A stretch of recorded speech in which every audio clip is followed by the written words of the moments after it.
বাড়িতে বাস্তুর সঙ্গে একটা স্টুডেন্টের স্টেট অফ মাইন্ড বা পড়াশোনার মনোসংযোগ শুধু কি পড়ার যেখানটা পড়ছে সেটা রিলেটেড, নাকি সেটার সাথে সাথে যে রুমে থাকছে সেটাও খুব বেশি ইম্পর্টেন্ট? দেখো, প্রথম কথা আমি বলবো যে ফার্স্ট রুম ইম্পর্টেন্ট, যে রুমটার মধ্যে স্টাডি রুম, যেখানে পড়াশোনা করছে। কারণ একটা বাচ্চা শৈশবকাল কিন্তু স্টাডি রুমেই কাটে, বাড়ির আর চারদিকটা ঘোরার তার কিন্তু টাইম নেই। সুতরাং যেহেতু শৈশবকালটা বা কিশোরকাল তার কাটছে কিন্তু স্টাডি রুমে, সুতরাং ফার্স্ট হচ্ছে স্টাডি রুমটা কারেকশন করা দরকার।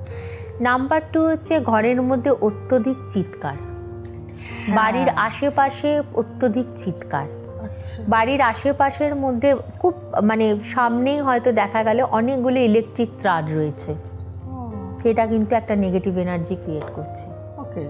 একদম বাড়ির পাশেই হয়তো কোনো নেবার প্রচন্ড চিৎকার করে কথা বলছে, তখন কিন্তু কনসেন্ট্রেশন ব্রেক করছে। বাড়ির মধ্যেই সেটা চলছে, একদম বাড়ির মধ্যে হয়তো স্টুডেন্ট বাচ্চা সে হয়তো মন দিয়ে পড়াশোনা করছে, কিন্তু বাড়ির যারা সদস্য তাদের মধ্যে হয়তো দেখা গেল তারা খুব জোরে জোরে, অনিচ্ছাকৃতই কিন্তু জোরে জোরে হয়তো কথা বলছে, সেটাও উচিত না। জোরে টিভি চালিয়ে দিচ্ছে, সেটা কিন্তু কনসেন্ট্রেশনকে ব্রেক করে দিচ্ছে।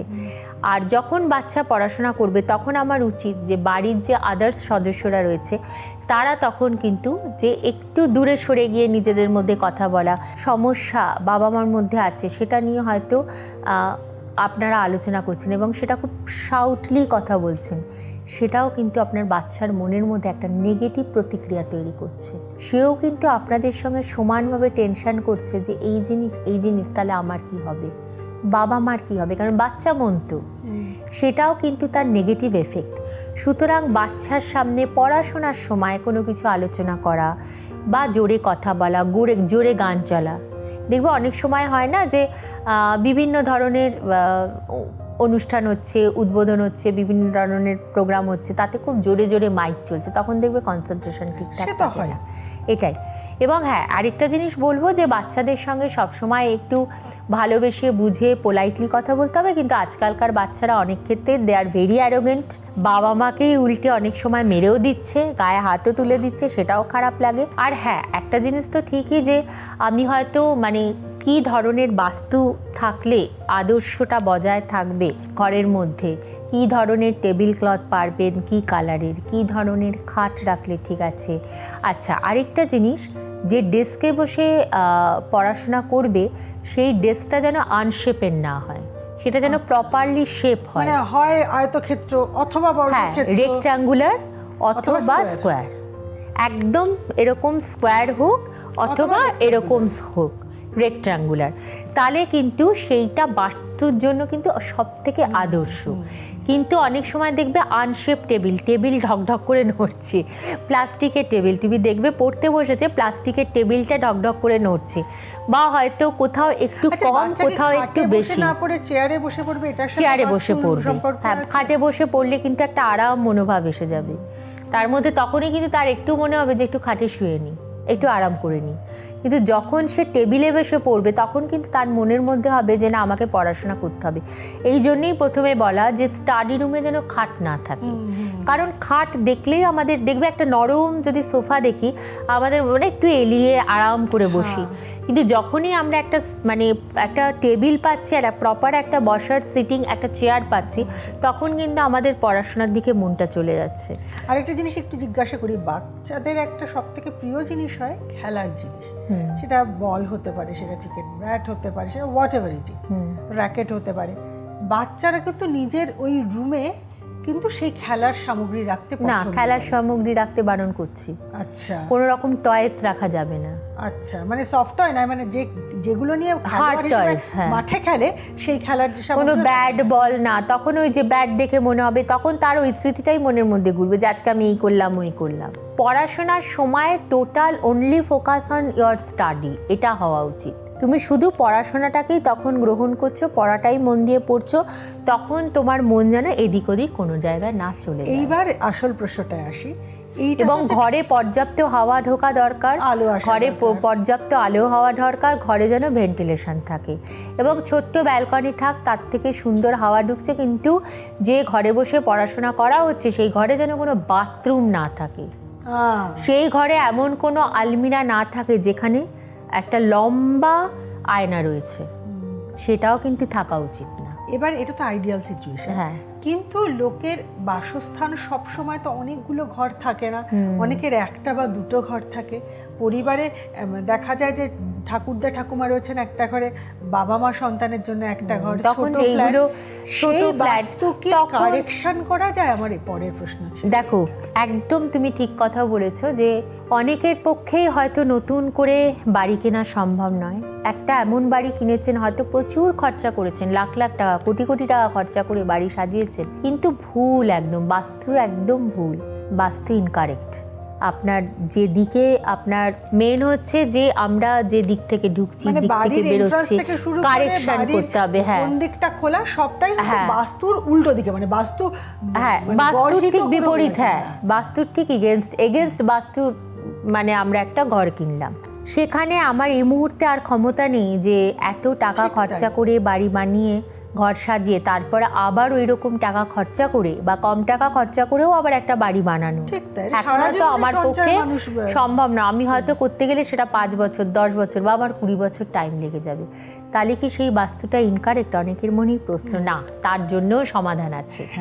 কারণ বাস্তু রেমেডি মানে সবার আগে ভালো কাজ করে। তুমি হচ্ছে এক মানে সমস্যার নয়, তুমি হচ্ছে সমাধানের মানুষ। আমি সবসময় চেষ্টা করি মানুষের পাশে আসতে, এবং আমি বলবো যখনই হয়তো দেখা যাচ্ছে যে আপনার জন্মছক খুব ভালো, সব কিছু ঠিকঠাক চলছে, কিন্তু আপনি বুঝতে পারছেন না কেন নতুন ফ্ল্যাটে অনেক শখের পয়সা দিয়ে আপনি নতুন ফ্ল্যাট কিনেছেন, অনেক শখের ফ্ল্যাট, অনেক শখের বাড়ি, অনেক কষ্ট করে আপনার কষ্টার্জিত অর্থ দিয়ে বাড়ি এবং ঘর বানিয়ে তারপরে দেখা গেল সেই বাড়িতে আসার পর থেকে প্রচণ্ড প্রবলেম। আমার মনে হয় আপনারা সঙ্গে সঙ্গে কোনো একজন ভালো অ্যাস্ট্রোলজার বা যিনি ভালো বাস্তু সম্বন্ধে জানেন, বাস্তুর নলেজ আছেন, এরকম কারোর কাছে গিয়ে বাস্তুর লেআউটটা নিয়ে যান, বাস্তুর প্ল্যানটা নিয়ে যান।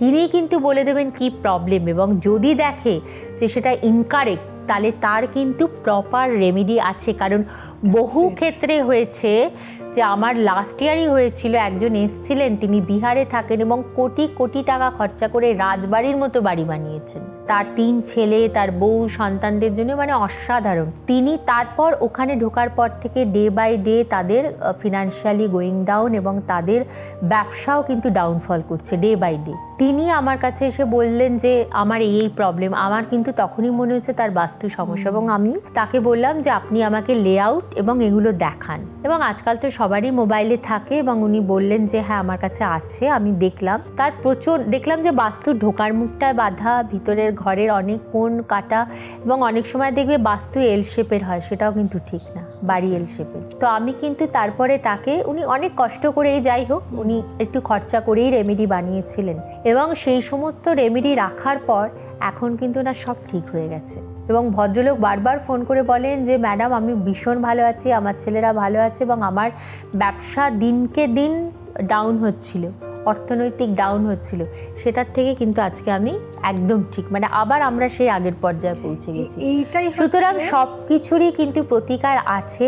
তাই আমি বলবো যে মানুষকে একদম ভয় পেতে না, জীবন সংঘর্ষের সঙ্গে ভয় না পেয়ে জীবন সংঘর্ষটাকে এমন কোনো ব্যক্তির কাছে যান যিনি জীবন সংঘর্ষটাকে ভালো করে খতিয়ে বিচার করে, হরোস্কোপ বিচার করে বলে দিতে পারবেন। সে আপনার যার কাছে ইচ্ছা, যে কোনো ভালো অ্যাস্ট্রোলজার যিনি অ্যাস্ট্রোলজি জানেন, তার কাছে গিয়ে দেখিয়ে নিয়ে বিচার করে আপনি তার প্রতিকার নিন। কারণ প্রতিকারটা কিন্তু দরকার। কারণ একটা জিনিস মানুষের মধ্যে সামান্য খরচার, এই খরচাটা করবো, থাক রেখে দিয়ে, এটা দিয়ে তো একটু বেরিয়ে আসতে পারবো, এটা দিয়ে একটা কিছু কিনতে পারবো, কিন্তু ওই যে আপনার হয়তো খরচার ভয় আপনি রেমেডিটা করলেন না, বেরিয়ে হয়তো এলেন, মেন্টাল রিফ্রেশমেন্ট হলো, কিন্তু পরবর্তীকালে কিন্তু আপনার বিশাল ক্ষয়ক্ষতি হয়ে গেল। সেটার ক্ষয়ক্ষতি পূরণ করার মতো কিন্তু আপনার মানসিকতা হয়তো থাকলো না। তো এটাই আমি বলবো যে কোনো কিছু বড় ক্ষতি হওয়ার আগে অবশ্যই তার প্রতিকার আছে, সেটা করে নেওয়া দরকার। ওই যে স্টিচ ইন টাইম সেভস 9। তাই 2-3টে জিনিস এটা থেকে একদম পরিষ্কার হলো। এক, বাস্তুর আদর্শ সিচুয়েশন কি আমরা শুনলাম, কিন্তু বেশিরভাগ মানুষের ক্ষেত্রে দেখা যাবে যে এর সাথে যার ম্যাক্সিমাম ম্যাচ করছে তার হয়তো 70% ম্যাচ করছে, 30% তার ক্ষেত্রেও করছে না। আর অনেকের ক্ষেত্রে দেখা যাচ্ছে 50-50, এমন হতে পারে কারোর 30% জাস্ট ম্যাচ করছে, 70% ম্যাচ করছে না।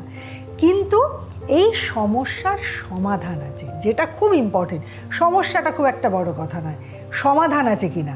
আর সমাধান যখন আছে তখন আমাদের কাছে আর কোনো সমস্যাই সমস্যা নয়, কারণ সমাধান সূত্রটা যার কাছে পাবো তিনি আমাদের কাছে আছেন। ডক্টর সোহিনী শাস্ত্রীর কাছে সঠিক date of birth, place of birth, time of birth নিয়ে পৌঁছলে তাহলে কিন্তু তিনি আমাদের প্রয়োজন মতন সমাধান সূত্রটা আমাদের হাতে তুলে দেবেন। এর থেকে বড় ইজি সমাধানের রাস্তা মনে হয় না আমাদের জানা আছে। আর ওনার কাছে এসে উপকৃত হয়েছেন প্রচুর মানুষ, আমরা জানি।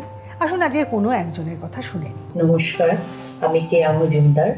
আমি আজ 3 বছর ধরে আমি ম্যাডামের কাছে আসছি এবং ওনার সাজেশন আমাদের খুবই কাজে লেগেছে। উনি যে রেমেডিগুলো আমাদের দিয়েছেন সেগুলো আমার মেয়ে ধারণ করেছে, করে খুবই উপকার পেয়েছে। তারপরে এখন খুব ভালো সফলভাবে ও চাকরি করছে, খুবই ভালো ক্যারিয়ার চলছে। আমরা খুবই ওনার সাজেশনটাও মেনে চলি এবং আগামী দিনেও মানব। এবং আমাকে যদি অন্য কোনো অ্যাস্ট্রোলজারের কথা কেউ জানতে চায়, আমি ম্যামের কথাই বলবো, ওনাকেই প্রেফার করবো আর কি, ওনার কাছে আসার জন্য। কলকাতায় ডক্টর সোহিনী শাস্ত্রীর চেম্বার 25 শ্যামাপ্রসাদ মুখার্জি রোড, এই ঠিকানায়, দিল্লিতে চিত্তরঞ্জন পার্কে। এছাড়া মুম্বাই, দুবাই, লন্ডন, দেশের এবং বিশ্বের বিভিন্ন জায়গায় চেম্বার করেন। কোন সময় অ্যাপয়েন্টমেন্ট পাওয়া যাবে সেটার জন্য হোয়াটসঅ্যাপ নাম্বারে বা মেলে যোগাযোগ করতে হবে। আর যদি অনলাইন কনসালটেশন চান তারও ব্যবস্থা রয়েছে, তার জন্য কিন্তু অ্যাপয়েন্টমেন্ট নিতে হবে এবং সেটা মেলে বা হোয়াটসঅ্যাপ নাম্বারে। আজকের মতন সময় শেষ, কিন্তু বাস্তু নিয়ে আরো বিভিন্ন প্রচুর আলোচনা প্রশ্ন আছে। আমার এরপরে আছে। আমরা আসবো বাস্তু কিভাবে একটা আদর্শ বাড়ি হতে পারে, কিভাবে একটা কেউ ব্যবসা করছে তার জন্য আদর্শ বাড়ি কেমন, কেউ হয়তো চাকরি করছেন। আজকে তো আমরা মানে টোটালি আলোচনা করলাম পড়াশোনা বিদ্যার্থীদের জন্য, কারণ এখনই তো সব ধরনের পরীক্ষা, এখনই সবকিছু চলছে। যদি বাড়ির মধ্যে কারোর কোনো সমস্যা হয়ে থাকে তাহলে যেভাবে বললাম সেইভাবে আপনারা ফলো করুন, দেখবেন আপনার সন্তানদের মধ্যে কনসেন্ট্রেশন বাড়তে বাধ্য। তাহলে আজকের মতন সময় শেষ, আজকে বিদায় নিচ্ছি। আগামী দিন এই সময় এই চ্যানেলে এই অনুষ্ঠানে আবার দেখা হবে। ভালো থাকবেন।